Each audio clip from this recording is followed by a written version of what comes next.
Eu gostaria de conversar com você agora um pouquinho sobre a epigenética. Não dá tempo aqui de eu me aprofundar muito, mas eu acho que eu passo um bom conceito. A epigenética, resumindo, é a expressão gênica. O meio ambiente conversa com o nosso DNA, com o nosso genoma, e vai expressar ou não genes.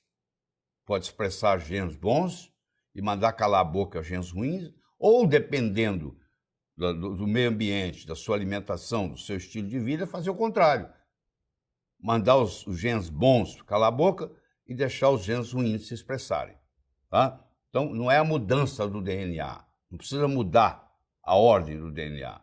É mudar a expressão dele. Se ele está expresso, se aquele gene está expresso ou aquele gene não está expresso. Alterações estáveis na expressão gênica ao longo de divisões celulares por meio de metilação e da modificação de histonas. Isso para quem os técnicos que estão aí assistindo, saber que o mecanismo é esse. Sem alteração na sequência do DNA. Então a epigenética não toca na sequência do DNA.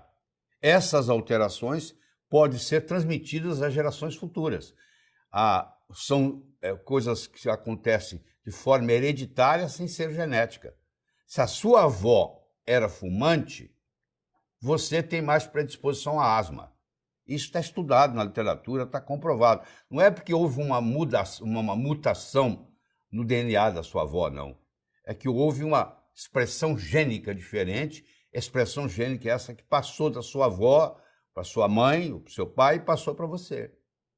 Entendeu? Então, a expressão gênica é o que interessa.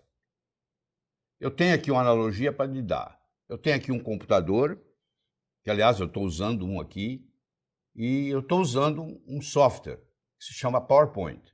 Se eu tiver o computador, que é o hardware, mas não tiver o software PowerPoint, você não é capaz de ver essas imagens. Então, os dois são importantes.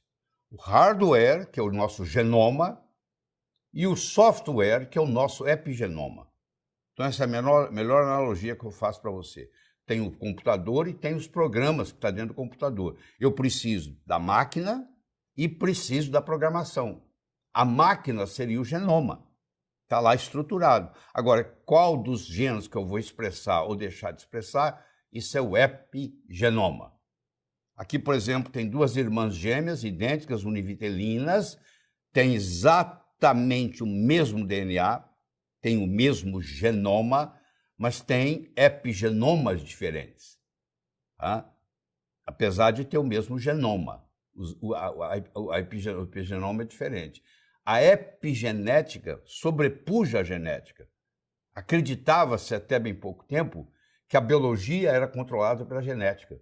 Hoje nós sabemos que quem controla a biologia não é a genética, é a epigenética. Isso é libertador. Você não é refém da sua hereditariedade. Eu vou lhe dar um exemplo. Aqui tem uma lagarta, aqui tem um casulo, aqui tem uma borboleta. Tanto a lagarta, quanto o casulo, quanto a borboleta, têm o mesmo DNA, é o mesmo indivíduo. É a mesma estrutura de DNA. Mas o fenótipo, o genótipo é o mesmo, mas o fenótipo é bem diferente. Você distingue uma lagarta de um casulo de uma borboleta. Você não precisa ter experiência científica para isso. Então, isso aqui, essa mudança de lagarta para casulo, para borboleta, é uma mudança epigenética, não é genética. Não houve mudança no DNA. Manteve-se o mesmo indivíduo. Tá? Está aí, ó, a lagarta, o casulo e a borboleta. Outra coisa interessante para mostrar para você o poder da genética é se você faz uma análise de uma colmeia de abelhas. Né? E nessa colmeia tem abelhas operárias, todas fêmeas, tem o zangão, tem a abelha macho e tem a rainha, que recebe um tratamento todo especial e é a única que consegue botar ovos, pôr ovos naquela colmeia. Ela é a única que faz isso. E ela pode botar até 2.000 ovos por dia. E uma colmeia tem em torno de 50.000, 60.000 abelhas.